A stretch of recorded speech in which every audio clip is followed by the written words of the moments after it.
लोग श्रीमद् भागवत कथा की ओर आगे बढ़ते हैं। जबकि द्वारकापुरी में श्री नारद जी वहाँ निवास करते हैं। यद्यपि उनको दक्ष प्रजापति का अभिशाप है कि कहीं एक जगह अधिक देर ठहर नहीं सकते, फिर भी कृष्ण की द्वारकापुरी जो है वहां पर कोई अभिशाप कुछ भी नहीं पहुंचता है। जब चाहते हैं, जितना समय चाहें वहां वे निवास करते हैं। गोविंद भुज गुप्तायाम दारावत्याम कुरुद्वह अवासेत नारदो भीष कृष्ण उपासना लालसा। कृष्ण उपासना की लालसा उनके अंदर रही और कृष्ण की कथा, कृष्ण लीला को देखने के लिए, सुनने के लिए वे द्वारका में ही निवास करते रहे। जब जब वे रहते हैं तब तक बड़े आनंद में, खुशहाली में रहते थे। एक दिन वसुदेव महाराज सुबह सुबह उनके पास आए, उन्हें प्रणाम किया, बैठे, बोले कि हे नारद जी, मैंने संसार धर्म निभाया और उसी में ही फंसे रहे, बच्चे परिवार के पीछे। मैंने कोई भगवान का भजन साधन तो किया नहीं। संसार से उद्धार जाने के लिए, पार होने के लिए मैंने कुछ किया नहीं, तो कैसे मेरा उद्धार होगा, कैसे मेरा कल्याण होगा, कुछ तो बताइए। नारद जी बहुत हंसे, बोले वाह, भगवान कृष्ण जिनके पुत्र हैं, सारे संसार के लोग जिनका चरण आश्रय करके पार हो रहे हैं, उनके पिता वसुदेव जी कह रहे हैं कि मेरा संसार से कैसे उद्धार होगा, आप कुछ बताइए। तो बड़ी हंसी, बड़ी आनंद की बात है, बड़ी खुशहाली की बात है, मजेदार बात कहिए। तो उस समय नारद जी बोले, अच्छा आपने जब मुझे कुछ अवसर दिया, ठीक है।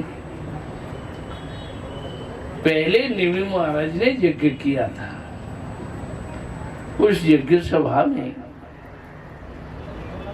ऋषि लोग आए थे, बड़े बड़े ऋषि, कवि, हवि, अंतरिक्ष, पिप्पलायन, आविर्होत्र, द्रुमिल, चमस, करभाज, ये ऋषिगण सूर्य के समान तेजस से आकाश मार्ग में उड़ के चले जाते थे। किसी हवाई जहाज की और किसी वाहन की कोई आवश्यकता नहीं, मन की गति से आने जाने वाले। तो ये ऐसे ये देवता, ये ऋषिगण, तो उससे क्या हुआ, जब वे लोग आए तो निमि महाराज ने उनका बड़ा आदर जत्न किया। दुर्लभ हो मानुष देव देहिनाम क्षणभंग, कि ये मनुष्य जीवन अति दुर्लभ है। क्षणभंग और जीवन में और भी दुर्लभ है, जबकि साधु संतों का दर्शन, कि सब कुछ मिल जाता है, पर साधु पुरुषों का मिलना और जीवन का मार्ग बदलना, भक्ति के रास्ते में चलना, ये नहीं हो पाता है। इसलिए ये मनुष्य जीवन अति दुर्लभ। और साधु पुरुषों का दर्शन भी और बड़ा दुर्लभ है। इसलिए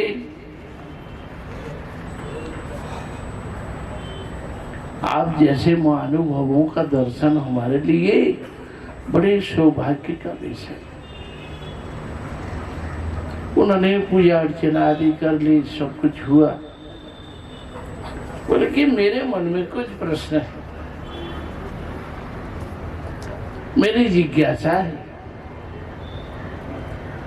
क्योंकि सनातन धर्म जिसे भागवत धर्म कहा जाता है, सनातन धर्म कहा जाता है, वो धर्म क्या है, कैसे है, और उस सनातन धर्म का पालन करने वाले जो साधु लोग हैं वो कैसे होते हैं। फिर उन्होंने कहा कि माया क्या चीज है, माया कैसी है,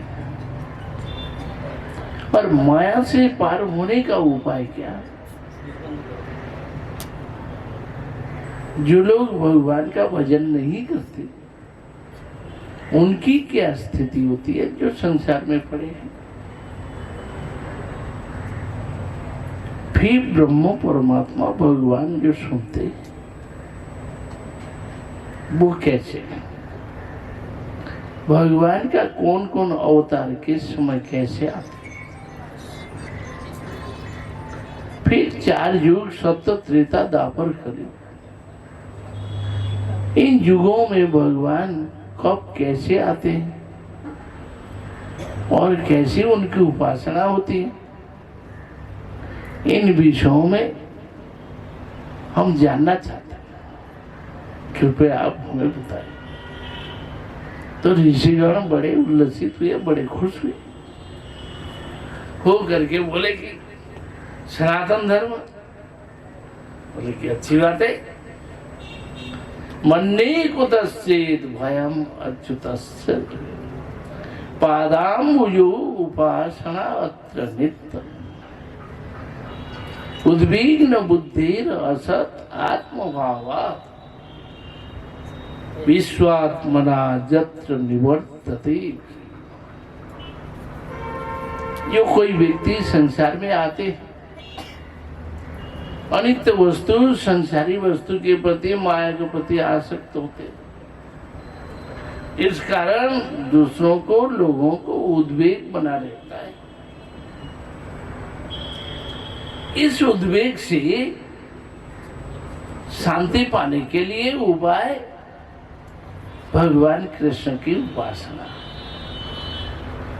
बोले उनकी उपासना करने पर संसार का सारा भय चला जाता है, सब प्रकार का भय निवृत्ति होती है। इसलिए हे महाराज, यह सनातन धर्म है, भगवान कृष्ण की आराधना। यदि यह नहीं हुआ तो कुछ नहीं। बोले लोग देव देवियों की पूजा करते हैं, बोले क्यों करते हैं, उनकी अपनी अपनी कामनाएं, इच्छा है। तो वो सनातन धर्म नहीं है, बोले नहीं, अपनी अपनी इच्छा की पूर्ति करना तो भगवान का भजन नहीं हुआ। कृष्ण का भजन करेंगे, कृष्ण की भक्ति करेंगे, उसी को सनातन धर्म कहा जाए। बोले इस रास्ते में चलते हुए आंख मूंद करके भी चलेंगे तो कभी कोई गड़बड़ी नहीं। स्वल्पमस्य धर्मस्य त्रायते महतो भया, इसका थोड़ा सा भी अनुष्ठान हो, उसी से महान भय दूर हो जाता है और जीव के लिए वास्तव कल्याण प्राप्त होता है। तो भगवान बोले, ये ऋषिगण कहने लगे, तो कृष्ण की भक्ति, कृष्ण का भजन करना होता है।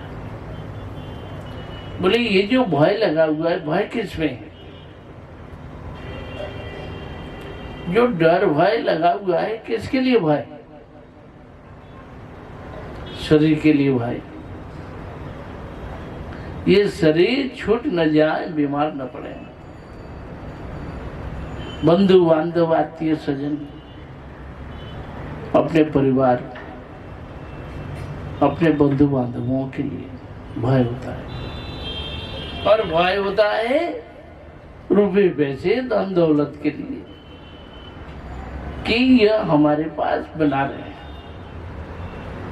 हमेशा धन संपत्ति टिका रहे। परंतु क्या है, लक्ष्मी चंचला है, हमेशा एक हाथ से आती है, दूसरे हाथ से निकलती है, चली जाती है। तो शरीर के प्रति भय,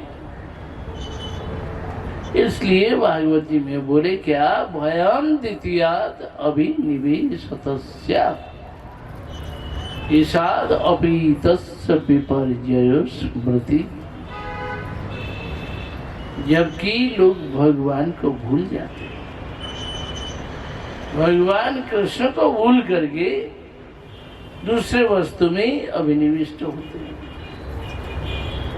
जब दूसरे वस्तु में अभिनिवेश होता है, शरीर के प्रति, संसार के प्रति, तब भय होता है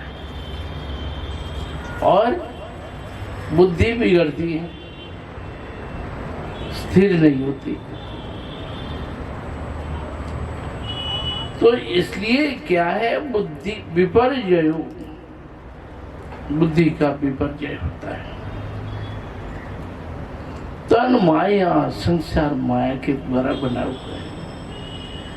अनित्य वस्तु जो है नहीं, उसी को हाँ वही मेरा है, मैं मेरा इत्यादि अभिमान लेकर के जो संसार है।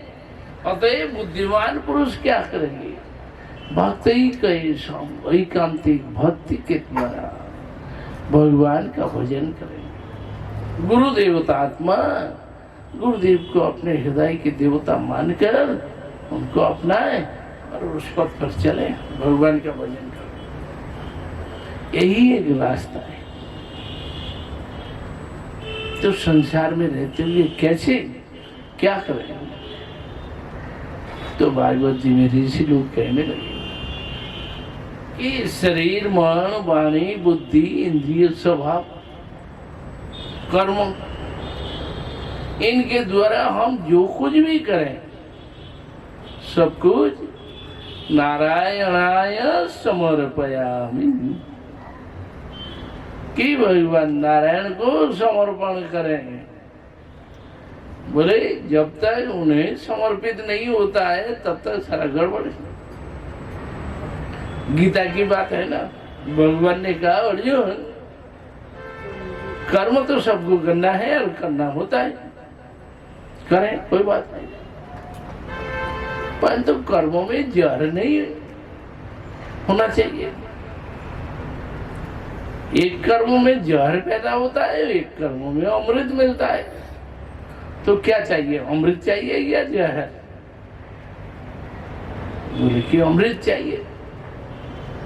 बोले भगवान बोले देखो मेरे लिए करोगे तो अमृत बन जाएगा, अब मुझे छोड़ करके केवल संसार के लिए जो कुछ किया जाएगा वही जहर घुटन हो जाएगा। इसलिए ऐसा नहीं। तो बोले कि अच्छा, तब संसार जीवन में और क्या करें, कैसे रहें, क्या करें? श्रीनान सुभद्राणी रथांग पानी जन्मानि कर्माणि च जानी लोग। भगवान की कथाओं को सुनते रहे, उनके नाम रूप गुण लीला कथाओं का कीर्तन करते रहे, और भगवान की जो लीलाएं हैं, उनके जो कर्म हैं, इनका श्रवण कीर्तन आदि करते हुए जीवन यात्रा कर रहे। फिर विचरित असंग, बोले लोगों के साथ रहते हुए कैसे रहे?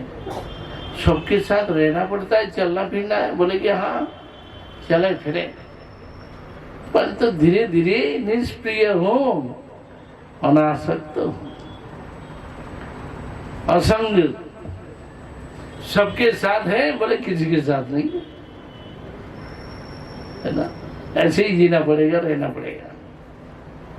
बोले साधु लोग अब कहने लगे, बोले भाई मंदिर में आते हो तुम लोग कैसे रहोगे? बोले एक तरह की मछली होती है जो कीचड़ में मछली रहती है, परंतु उसमें कीचड़ नहीं लगता है। एक मछली है जिसको क्या बोलते हैं, कौन सा मछली जानते हैं? पागल माछली बोले ना। बोले वो मछली में है, ये मछली कीचड़ में है, परंतु उसके शरीर पर कीचड़ नहीं लगता है। तो ऐसे ही बोले पानी में कमल जैसा, कमल पानी में है परंतु पानी का छुआ नहीं लगता है। बिना पानी के कमल भी नहीं रहता है, परंतु अलग है। ऐसी संसार में रहे, सबके साथ है, होते हुए भी किसी के साथ नहीं, अलग थलग है, निष्प्रिय है, मन से आसक्ति हटा ली। व्यवहार में हाँ सबके साथ मिलजुल करके रहना पड़ेगा, चलना पड़ेगा, सबको लेकर के सब कुछ करना। ऐसे बोले कि ऐसे ही भक्ति करते करते भगवान का अनुभव मिलता रहेगा। अपने आप धीरे धीरे मन से आसक्ति छूट जाएगी, विरक्ति आ जाएगी, अर्थात मन की आसक्ति हट गई, भगवान का अनुभव और भक्ति भी आगे बढ़ती जाती है। ऐसे होता रहेगा। इस प्रकार से एवं व्रत सप्रिय नाम कीर्त्या जातानुरागो द्रुतचित्त उच्चै। जीवन का एक व्रत, एक नियम, एक निष्ठा, एक ध्यान, भगवान की कथाओं को सुन रहे हैं, उनका कीर्तन कर रहे हैं और उन्हीं में लगे हुए हैं। कभी प्रभु के लिए प्रार्थना कर रहे हैं, कभी हंस रहे हैं, कभी रो रहे हैं, उनकी कथाओं में तृप्त है। ऐसे ऐसे करके लोग बाह्य संसार की अपेक्षा से दूर हटेंगे। धीरे धीरे संसार से अलग थलग होना होता है। बोले संसार करें, कोई बात नहीं, संसार करने के लिए कहा, भगवान का आदेश। बोले संसार करो, बोले करो, करें, परंतु फंसना नहीं है, उससे निकलना है। बोले देख ले, सब कुछ देखा, संसार को खूब अनुभव कर लिया, खूब बजा लिया, बोले हो गया। बोले धीरे धीरे अब निष्प्रिय भी होना होगा। जीवन के अंतिम समय तक धीरे धीरे मन को हटाना है और भगवान में एकांत हो जाना है, उन्हीं के चरणों में एकांत। बोले यही सनातन धर्म है। ऐसे करते हुए उनका चरण चिंतन करते करते पार हो, यहाँ से चला जाना है। तो यही भागवत धर्म है, यही सनातन धर्म है। बोले इसका आचरण करने वाले साधु लोग कैसे होते हैं? बोले गुरु का आश्रय लेकर भगवान का भजन करते हैं, उनकी पूजा अर्चना करते हैं। जब दूसरों को आदर सम्मान नहीं दे पाए, बोले कि अभी पहले श्रेणी में कनिष्ठ अधिकारी है।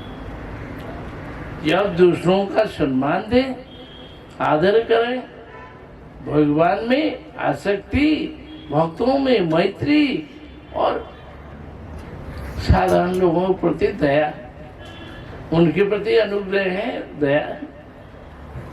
विदेशी व्यक्ति से दूर बचे, दूर रहे, नहीं तो अपनी बुद्धि को बिगाड़ देंगे, खराब कर देंगे, है ना। जो निंदुक है, विरोधी है, बोले भाई ठीक है, थोड़ा सा बच करके रहे, ज्यादा दिमाग नहीं लगा, ज्यादा मुंह नहीं मारे, हाँ संभव हो उनको सुनाए, यदि सुनना चाहे और समझ जाए और सुने तो उनको सुनाए। नहीं मानना है, नहीं सुनने, बोले नहीं सुनाना है, जरा बोला नहीं है, नहीं तो उल्टा पड़ेगा। अपनी हृदय की जो कोमल भावना है, भक्ति श्रद्धा है, वो भी बिगड़ जाएगी, इसलिए दूर बचे। बोले भजन करते करते इतना भजन हो कि भगवान को अपने हृदय में खींच लेते हैं, तो ऐसी भावना हो, ऐसी स्थिति में पहुंचे, वो उन्नत अधिकार है। तो ऐसे अधिकार में जाएंगे तो कोई चिंता वाली बात नहीं, उत्तम अधिकार। उस समय भगवान को हृदय में बांध लिया, हृदय में धारण करके वे लोग आनंद में डूबे रहते हैं। तो ये सभी भक्तों के लक्षण। माया क्या है? सत्य रजतम गुणमयी माया, उसके द्वारा अभिमान होता है, ये शरीर मैं हूं, संसार का वस्तु मेरा है। ऐसे जो अभिमान है यही है माया, और इस मैं मेरापन में ही हम फंसे हुए हैं संसार में, और चलता ही रहता है अनादि प्रवाह। संसार की आसक्ति छूटती नहीं। बोले इससे बचने का उपाय तस्मात् गुरुम प्रपत्ति, बोले गुरु के चरणों में जाए, आश्रय ले। तो क्या होता है? भगवान की भक्ति मिलती है। ताते कृष्ण भजे करे गुरु सेवा, कृष्ण का भजन करते हैं, गुरु वैष्णवों की सेवा में लगे हुए हैं। इससे हृदय परिमार्जित होता है, शोधन होता है, सारा सब कुछ शुद्ध होता चला जाता है, जीवन का मार्ग बदल गया। ऐसे ही भक्ति करते करते, भजन करते करते निकलना है, कुछ सीखना है, सुनना है। भागवत कथा आदि में श्रद्धा होनी है। व्रत नियम आदि जो है, जन्माष्टमी आदि व्रत, एकादशी आदि व्रत, इनका यथायथ पालन करें। ऐसे करते करते भक्त्या संजात या भक्त्या, भक्ति के द्वारा ये भक्ति बढ़ती है। ऐसे करते करते धीरे धीरे भक्ति बढ़ती है। विप्रतुत पुलकांत, प्रभु के प्रति भावना उदय होती है। अश्रु कंप पुलक रोमांच वैवर्ण बेपत्र मूर्छा, सात्विक भाव आ जाते हैं। इन भावों से युक्त होकर प्रभु का भजन करते हैं तो भक्त लोग इस जगत से ऐसे पार होते हैं। जो लोग भगवान का भजन नहीं करते, हरि कथा बहुत दूर, साधु संग बहुत दूर, केवल ग्राम्य सुख, भौतिक सुख को ही जीवन का सब कुछ, खाना पीना भोग विलास, इसी को ही समझ लेता है। और गारस्थ जीवन गृह सुख को ही सब कुछ। बोले वे लोग क्या करते हैं? बोले पत्नी सुख को ही जीवन का सब कुछ मान लिया और कुछ। और कोई देवी देवता की पूजा करें, वो भी अदक्षिणा, बिना दक्षिणा के पूजा। और बड़े अहंकारी अभिमानी होते हैं, पशुओं की हत्या करते हैं, प्राणियों को बलि चढ़ाते हैं, हत्या करते हैं, और उन्हीं कर्मों में लिप्त हैं। राजसिक तामसिक स्वभाव में डूबे रहते हैं, देवी देवताओं की पूजा करते हैं, प्राणियों की हत्या करते हुए अपना भरण पोषण जीवन धारण करते हैं।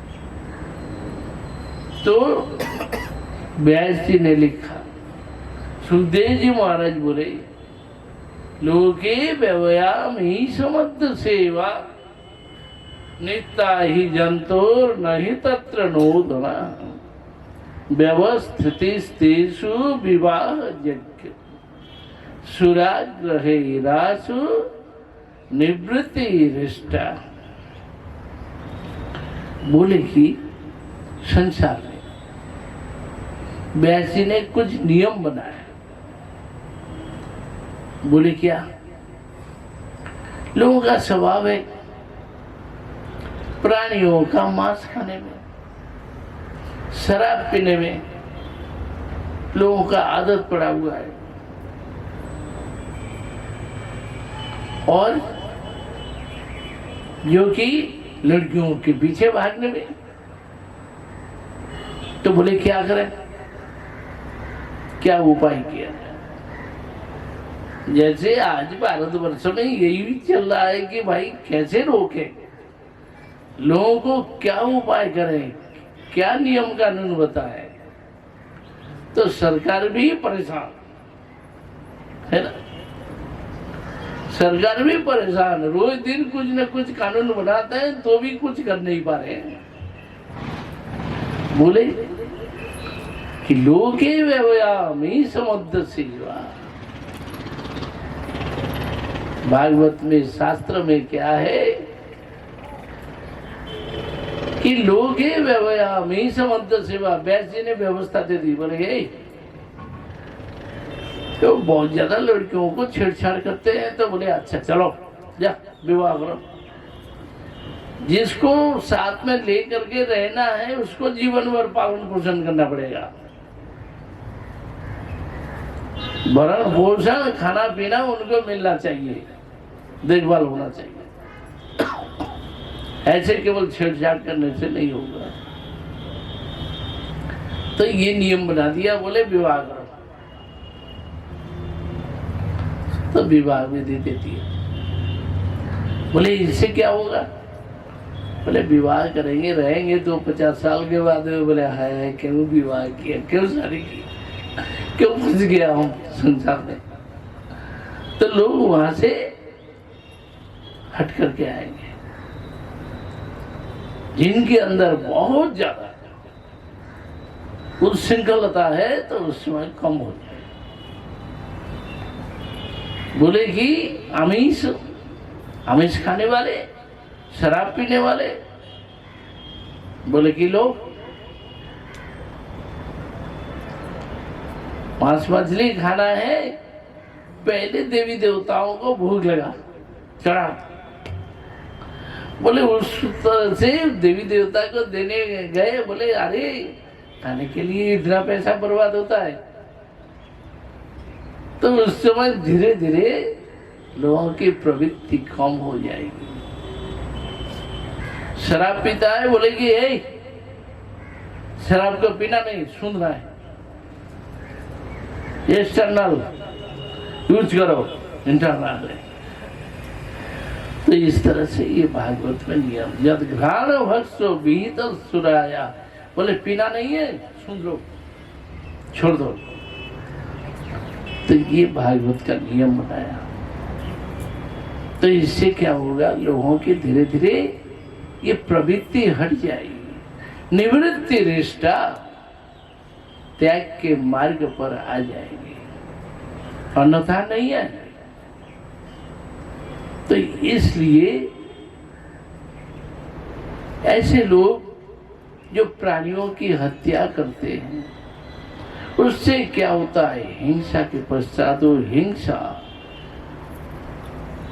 हिंसा का रोल चलता ही रहता है। वाह! तो इसलिए ये हिंसा कभी समाप्त नहीं होती।